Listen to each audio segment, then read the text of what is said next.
নির্বাচনের জন্য দরকার কোটি কোটি টাকা।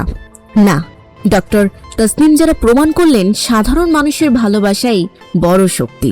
মাত্র 7 ঘন্টায় তার তহবিলে জমা হলো 12 লাখ টাকা। ঢাকা 9 আসনের প্রার্থী ও এনসিপি নেত্রী ডাক্তার তসনিম যারা কালো টাকার রাজনীতি রুখতে ফেসবুকের মাধ্যমে নির্বাচনী অনুদান চান। এরপরই ঘটে অভূতপূর্ব ঘটনা। 5 টাকা, 10 টাকা থেকে শুরু করে ছোট ছোট সব অনুদানে ভরে ওঠে তার অ্যাকাউন্ট। কেন এই উদ্যোগ? তাসনিম যারা বলেন, প্রার্থীরা কোটি কোটি টাকা খরচ করে নির্বাচিত হয়ে সেই টাকা তুলতে চাঁদাবাজি করেন। তিনি এই মিথ্যার রাজনীতি ভাঙতে চান এবং আইনি সীমার বাইরে 1 টাকাও খরচ করবেন না বলে প্রতিজ্ঞা করেছেন। ফলে সাধারণ মানুষও হাতে হাত মিলিয়েছেন নতুন রাজনীতির জন্য। ডাক্তার তাসনিম যারা লক্ষ্য 46,93,580 টাকা।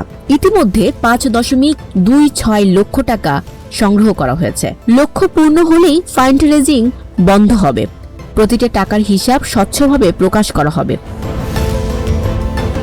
Desk report, news flash 71।